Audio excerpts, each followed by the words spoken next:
తెలుగు ప్రేక్షకులు నమస్తే. ఈరోజు మనతో పాటు కేఆర్ సునీల్ కుమార్ గారు ఉన్నారు. ఎప్పుడైతే నిన్న ఒక live murder, advocate murder sensation create అయింది హైదరాబాద్లో. ఈ మర్డర్ సంబంధించినటువంటి పూర్వపరాలు, ఆ కేసుకు సంబంధించినటువంటి వివరాలు తెలియజేస్తారు మన సునీల్ గారు. సార్ నమస్తే. నమస్కారం. ఏంటి సార్ ఇంత పట్టపగలే అడ్వకేటు దారుణమైన మర్డర్ అని చెప్పేసి మనం విన్నాం నిన్నటి నుంచి ఇదే ఇష్యూ నడుస్తుంది. ఎందుకు అంత బ్రూటల్గా చంపాల్సి వచ్చింది? అసలు ఆ కేసు సంబంధించి దస్తగిరి అనే వ్యక్తి పేరు వినపడుతుంది. ఎవరి దస్తగిరి, ఎందుకు అడ్వకేట్ పైన అంత దాడి చేశారు, ఏం జరిగింది కేసు బ్యాక్గ్రౌండ్లో అనేది? జనరల్గా ఈ సమస్య ఏంటి అంటే, దస్తగిరి అతను అపోనెంట్ క్లయింట్ అన్నట్టు. ఓకే. అడ్వకేట్ యొక్క మెయిన్ క్లయింట్ ఎవరు అంటే వాచ్మెన్ భార్య. ఓకే. వాచ్మెన్కి ఎప్పుడైతే ఒక అపార్ట్మెంట్లో అడ్వకేట్ ఆఫీస్ ఉందో అదే అపార్ట్మెంట్లో వాచ్మెన్గా ఉంటున్న ఫ్యామిలీతోని ఈ అక్యూజ్డ్ దస్తగిరికి అఫేర్ ఉంది. ఇటువంటి పరిస్థితులలో వాచ్మెన్ అనే అతను అడ్వకేట్ని అప్రోచ్ అయ్యాడు. ఇటువంటి పరిస్థితి ఉంది అన్నప్పుడు ఇతను క్లియర్గా చెప్పినాడు, ఎవరి జాగాల వాళ్ళు ఉండండి, ఎవరి పద్ధతిలో వాళ్ళు ఉండండి అంటే ఈ సమస్య తెగేటట్టు లేదని వాచ్మెన్ తన భార్యను తీసుకొని సొంత ఊరికి వెళ్ళిపోయినాడు. ఓకే. ఇలా సొంత ఊరికి వెళ్ళిపోయింది ఈ అడ్వకేట్స్ వల్లనే అని, ఈ అడ్వకేట్ చేయంగా నాకు నా గర్ల్ ఫ్రెండ్ దొరకలేదు అని, ఆమె డీటెయిల్స్ కావాలని అడ్వకేట్ ఎంబడి పడడం చేశాడు. ఇక్కడ అడ్వకేట్ వృత్తిలో ఆయన చేయాల్సిన పని ఏంటి? కాంప్రమైజ్ చేశాడు, ఇష్యూ వద్దని చెప్పాడు, అది మంచి చెప్పడమే అతనికి పాలిట శని అయిపోయింది. ఓకే. సో ఇట్లా ప్రతిసారి దస్తగిరి అడగడం వల్ల అడ్వకేట్ చెప్పాడు క్లియర్గా, వాళ్ళ గురించి మాకు తెలియదు, వాళ్ళు సొంత ఊరికి వెళ్ళిపోయారు, ఏదన్నా ఉంటే మీరు చూసుకోవాలి, కానీ మాకు సంబంధం లేని విషయం, నువ్వు కూడా భార్య పిల్లలు ఉన్నవాడివి, ఇట్లాంటిది నీకు కరెక్ట్ కాదు అని మంచి మాటలు చెప్పేసరికి నా గర్ల్ ఫ్రెండ్ వెళ్ళిపోయింది ఇతను చేయగా, ఇతనికి ఎక్కడ దాచిపెట్టాడో ఇతనికి తెలుసు అనే ఉద్దేశంలో 4-5 సార్లు అడగడం జరిగింది. ఇదే విషయంలో అడ్వకేట్ ఇజ్రాయెల్ గారు ఏం చెప్పినారంటే, మాకేం సంబంధం లేదండి, మీరు ఇలా నన్ను ఎంబడి పడడం వల్ల నా వృత్తికి ఇబ్బంది అవుతుంటుంది, మీరు రావద్దు అని చెప్పి దాని మీద ఒకసారి పోలీస్ స్టేషన్లో కూడా కంప్లైంట్ ఇచ్చినారు. ఓకే. ఏది ఐఎస్ఆర్ పోలీస్ స్టేషన్లో. తర్వాత ఫర్దర్గా దస్తగిరికి ఇంకా కోపం పెరుగుకుంటపోయింది. ఈ స్టెప్ బై స్టెప్ ఏది నా గర్ల్ ఫ్రెండ్ దాచిపెట్టినారు అంటే, ఆయన ఊహలో వాళ్ళేంటి, వాళ్ళ పక్షాన వాళ్ళ ఊరికి వెళ్ళిపోయినారు. ఈ జరిగే ఇష్యూల వల్ల వాచ్మెన్ కూడా నిర్ణయం తీసుకోగలుగుతాడు కదా, హస్బెండ్ కాబట్టి. అతను వాళ్ళ ఊరికి వెళ్ళిపోయినారు. ఈయనేమో పోలీస్ స్టేషన్లో కూడా కంప్లైంట్ ఇచ్చినాడు. వాళ్ళ డీటెయిల్స్ తెప్పమని నిన్న మార్నింగ్ 8 o'clock టైంలో ఇతన్ని అడ్డగించి కత్తితో మెడగోయడం, స్పాట్లో అతను కింద పడిపోవడం, అతను ఎవరైతే దస్తగిరి ఉన్నాడో వీడు అక్యూజ్డ్ పారిపోవడం. మీన్ వైల్ వాళ్ళ కూతురికి ఇన్ఫర్మేషన్ రాగానే ఆమె అక్కడికి వెళ్ళి DRDO హాస్పిటల్ తీసుకుపోవడం, హాస్పిటల్లో ట్రీట్మెంట్కి ట్రై చేసే లోపలే అతను చనిపోవడం జరిగింది. ఇది చాలా బాధాకరమైన విషయం. ఒక అడ్వకేట్ వృత్తి మీద జరిగిన దాడిగా దీన్ని చూసుకోవచ్చు. ఇప్పుడు పోలీసులైనా అడ్వకేట్లైనా ఎవరైనా సరే సిస్టమ్ కోసం పనిచేస్తారు. అవునండి, అవును. సిస్టమ్ కోసం పనిచేస్తున్న వ్యక్తులపైనే దాడి అంటే ఈక్వల్ టు సిస్టమ్ పైన దాడి లాగా చూడాలి. 100% ఏం చేస్తున్నారు మరి ఇప్పుడు ఈ అడ్వకేట్ల పైన దాడి జరుగుతున్నప్పుడు? మీ అడ్వకేట్కి అసోసియేషన్ ఉంటుంది కదా. అవునండి. అడ్వకేట్ అసోసియేషన్ కానీ లేకపోతే లా బార్ కౌన్సిల్ అని ఉంటాయి కదా. అవునండి. అంటే ప్రతి కోర్టుకి బార్ అసోసియేషన్స్ ఉంటాయండి. హైకోర్టు బార్ అసోసియేషన్ కానీ, సిటీ సివిల్ కోర్టు కానీ, నాంపల్లి. ప్రతి ఒక్క ప్రెసిడెంట్ గారు కూడా ఖచ్చితంగా దీని మీద పోరాడాలి. ఇవాళ ఆల్రెడీ అబ్స్టైన్కి ఇచ్చారు, అంటే ఇవాళ కోర్టును విధులకు బహిష్కరించడానికి పిలుపునిచ్చినారు. మెయిన్గా మా అడ్వకేట్స్ అందరి తరఫున కోరేది ఏంటంటే, అడ్వకేట్ ప్రొటెక్షన్ బిల్ అని ఆల్రెడీ సెంట్రల్ వాళ్ళు ప్రపోజ్ చేసినారు. ఆ బిల్ కోసం మేము చాలాసార్లు ప్రయత్నిస్తాం. ముఖ్యమంత్రి గారు కూడా మేము విన్నపం చేసినాం, జరుగుతుంది. ఇక్కడ ఏంటంటే అడ్వకేట్ ప్రొటెక్షన్ బిల్ వల్ల ఎంతో కొంత న్యాయం అయితే జరగాలని మేము కోరుకుంటున్నాం ఆ బిల్ వల్ల.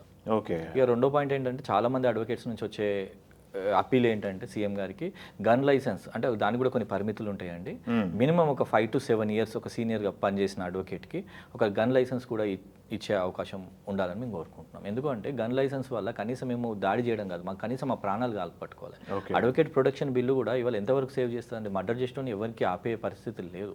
మీరు లాస్ట్ టైం చూసినారు, ఎక్కడ మన మంచిర్యాల దగ్గర మీకు ఒక మంతినిలో ఒక గుంజాపడుగు ఊరు దగ్గర ఒక అడ్వకేట్ భార్యాభర్తలు నరికి చంపినారు. అది కూడా వృత్తిపరమైన శత్రుత్వమే, ఇది సొంత శత్రుత్వం ఏమీ లేదు. వాళ్ళు కేసులు పెట్టడం, కేసుల వల్ల వృత్తిపరమైన శత్రుత్వమే తప్ప పర్సనల్ శత్రుత్వం ఏం లేదు. ఇప్పుడు ఈ కేసు తీసుకుంటే, ఇజ్రాయెల్ ఒక advocate is running office in one apartment.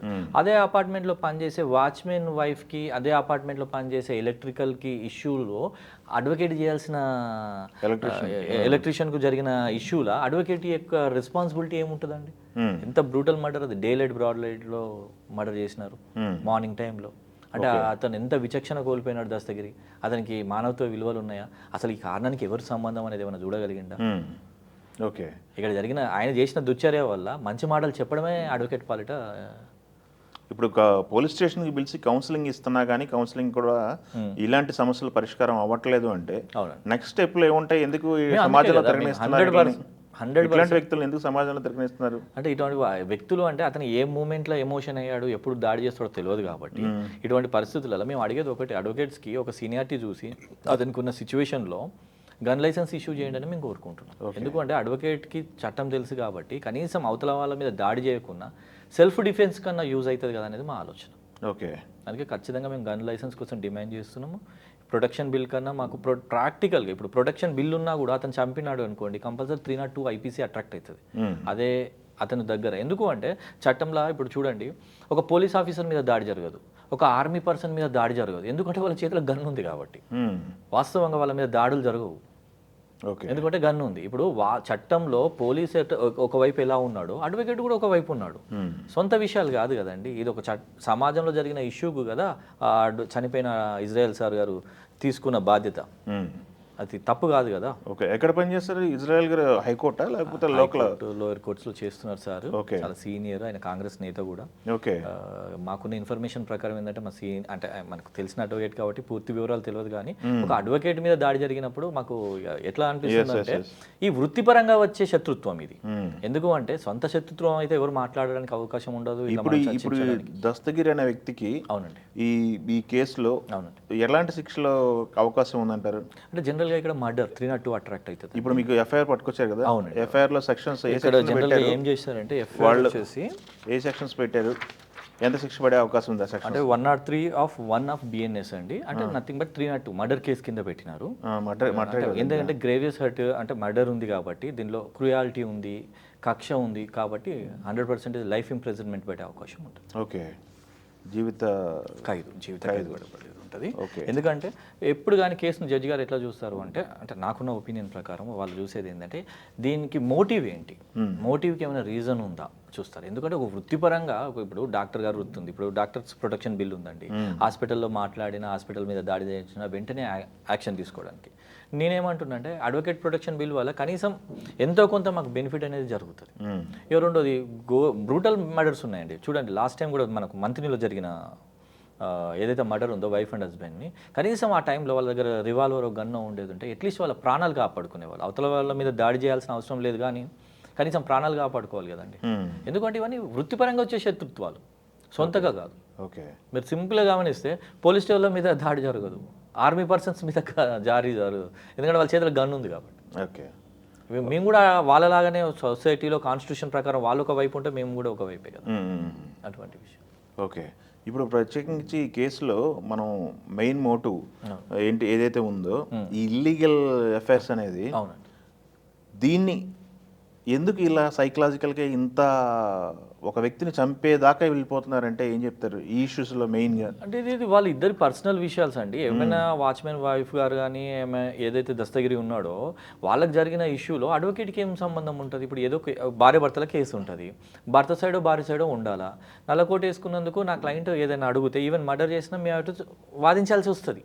ఇది చట్టం మనకిచ్చిన రైట్. అదే అడ్వకేట్కి ఓత్ చేసేటప్పుడు మేము చెప్తాం మా క్లయింట్ ఏదైతే అడుగుతాడో దానికి మేము సేమ్ విషయాన్ని carry forward before the lordship court వరకు తీసుకెళ్లాలనేది మా బాధ్యత ఉంటుంది. సో అట్లాంటి పరిస్థితులలో కేసు వస్తే భార్య భర్తలల్లో వచ్చినప్పుడు భార్య సైడ్ మాట్లాడితే భర్త విడవేయాలని చూస్తాడు అంటే అది ఎంతవరకు సబబు? వాళ్ళిద్దరు మంచిగా ఉండి కోర్టు మెట్లెక్కకపోతే మాకు రావాల్సిన ఇష్యూ ఉండదు కదా, మా పర్సనల్ కేసులు కావు కదా ఇవి. ఇప్పుడు మీరు 2 డిమాండ్లు చెప్పారు. అవునండి, అడ్వకేట్ సంబంధించి advocate protection bill as per central వాళ్ళు బిల్ పెట్టారు. సేమ్ అది దాన్ని ఎప్పుడు పెట్టేశారు బిల్? ఇది అంటే ఇప్పుడు బిల్ ఏ దశలోనే ఉందండి అది. దాన్ని ఇంకా మనకు ఇది స్టేట్ మ్యాటర్ అన్నట్టు. ఎందుకు అంటే సెంట్రల్లో బిల్ ఇచ్చారు కానీ ఇప్పుడు చూడండి కర్ణాటకలో ఒక బిల్ పాస్ ఇంప్లిమెంట్ అవ్వట్లేదు. అంటే స్టేట్ తీసుకోవాలి ఇనిషియేషన్. ఇప్పుడు కర్ణాటకలో ఉంది అడ్వకేట్ ప్రొటెక్షన్ యాక్ట్ ఉంది, బట్ అది కొంతవరకు బెనిఫిట్. నేనేమంటున్నా అంటే అట్లీస్ట్ ఏదో ఇప్పుడు సెంట్రల్లో డ్రాఫ్ట్లో ఉన్న తీరుగా మనకు ఒక బిల్ తీసుకొచ్చి అడ్వకేట్ ప్రొటెక్షన్ బిల్ తీసుకొని వచ్చి అట్లీస్ట్ ఒక 7 to 10 years పనిచేసిన ఒక సీనియర్ అడ్వకేట్కి కానీ అట్లీస్ట్ ఒక గన్ లైసెన్స్, రివాల్వర్ లైసెన్స్ వాళ్ళకి. ఎందుకు అంటే మేము చేసేదే చట్టంలో క్రిమినల్ కేసులు అయితే క్రిమినల్ సైడ్ ఉండాల్సి వస్తుంది, విక్టిమ్ సైడ్ అయినా ఉండాల్సి వస్తుంది, బోత్ సైడ్స్ ఉండాల్సి వస్తుంది కదా. సో అట్లాంటప్పుడు మేము హ్యాండిల్ చేసేటప్పుడు అపోనెంట్ క్లయింట్ విక్టిమ్ ఉంటాడు. ఇక్కడ జరిగింది అదే.